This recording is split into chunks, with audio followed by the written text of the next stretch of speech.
রামনবমী যত এগিয়ে আসছে ততই তা ঘিরে বাড়ছে শাসক বিরোধী তরজা। কেউ রামনবমী বড় করে পালনের ডাক দিচ্ছেন। ধর্ম রক্ষা কমিটি তৈরি করুন। রামনবমীর প্রস্তুতি কেমন? প্রস্তুতি ভালো তো কারো গলায় শোনা যাচ্ছে ইঙ্গিতপূর্ণ মন্তব্য। এই আগুন নিয়ে খেলা করে ওই আগুন নিয়েই জ্বলে পড়ে মরবে, লঙ্কা কাণ্ড হবে, সেটা তখন সুন্দরকাণ্ড হবে বাংলার এবং বাঙালি। রামনবমী উপলক্ষে 1 কোটি হিন্দুকে রাস্তায় নামার ডাক দিয়েছিলেন শুভেন্দু অধিকারী। এবারে 2000 মিছিল হবে, 1 কোটি হিন্দু রাস্তায় থাকবে, 1 কোটি হিন্দু। রবিবার হলদিয়ার সভা থেকে ফের একবার বড় করে রামনবমী পালনের আহ্বান জানিয়ে বিভিন্ন জায়গায় ধর্মরক্ষা কমিটি গড়ার ডাক দিলেন রাজ্যের বিরোধী দলনেতা। পাশাপাশি তুললেন অনুষ্ঠান আয়োজনের ক্ষেত্রে প্রশাসনিক অসহযোগিতার অভিযোগ। ধর্মরক্ষা কমিটি তৈরি করুন।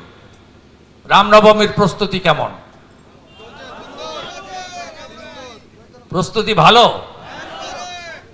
থানাতে দরখাস্ত করতে গেল, শ্যামপুর থানা বলছে এই পিটিশন চলবে না, লিখতে হবে কি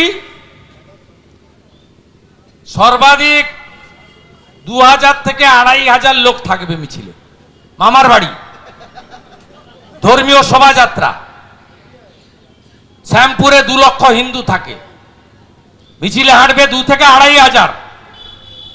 একদম লিখবেন না।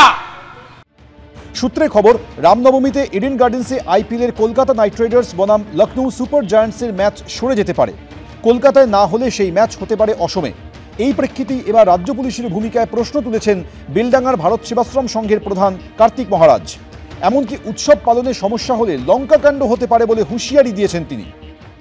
মাননীয় মুখ্যমন্ত্রী যেটা বলেছেন, ধর্ম যার যার উৎসব সবার, তাই যদি হয়ে থাকে তাহলে তো এখানে উৎসবের সবাই আনন্দ সহকারে যোগদান করবেন। এখানে আজান এবং হরিনাম একসঙ্গে হবে। যে সরকার যদি আমাদের যে আইপিএল খেলা সেটাও নাকি চলে যাচ্ছে আসামে। এটা খুব দুঃখজনক যে এখানে সরকার একসঙ্গে দুটোকে কন্ট্রোল করতে পারবেন না। তো আসামে সেটা কী করে কন্ট্রোল? যেহেতু আমরা সনাতন ধর্মের মানুষ, ভগবান রামচন্দ্রের এই রামনবমী মিছিলকে কেন্দ্র করে আমাদের শান্তি বজায় থাকবে। শুভেন্দু অধিকারী এবং কার্তিক মহারাজকে কড়া ভাষায় আক্রমণ করেছে তৃণমূল। ওনাকে আর কার্তিক মহারাজ বলবেন না, কার্তিক দাস বলবেন।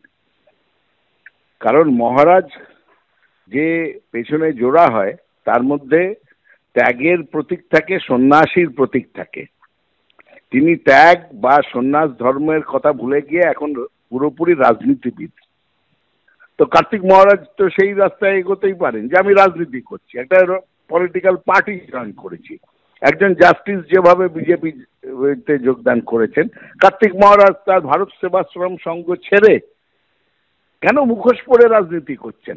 মুখোশ খুলে রাজনীতি করুন না। কার্তিক মহারাজের মতন লোকরা সমাজের কলঙ্ক, ধর্মের কলঙ্ক। আর শুভেন্দু অধিকারী সম্বন্ধে যত কম বলা যায় ততই ভালো। ভারতের সংবিধানের যে ধর্ম নিরপেক্ষতা, সেটা মেনে তোমাকে চলতে হবে। সব ধর্মের লোকের সমান চোখে দেখতে হবে। কোনো ধর্ম নিয়ে তুমি রাজনীতি করতে পারবে না, এটা প্রাথমিক শর্ত। তাও শুভেন্দু অধিকারী করছে। তাকে হয় জেলে পড়া উচিত, নয় বিজেপির রাজনৈতিক যে স্বীকৃতি আছে সেটা বানচাল করা উচিত। রবিবার ট্যাংরার ক্রিস্টোফার রোডে রামনবমীর প্রচার করতে দেখা যায় কয়েকজনকে। রামনবমীতে সামিল হওয়ার আমন্ত্রণপত্র বিলির পাশাপাশি হিন্দুত্বের বার্তা দিয়ে স্লোগান তোলেন তারা। শিবাশিস মৌলিক, অর্ণব মুখোপাধ্যায়, সন্দীপ সরকার, এবিপি আনন্দ।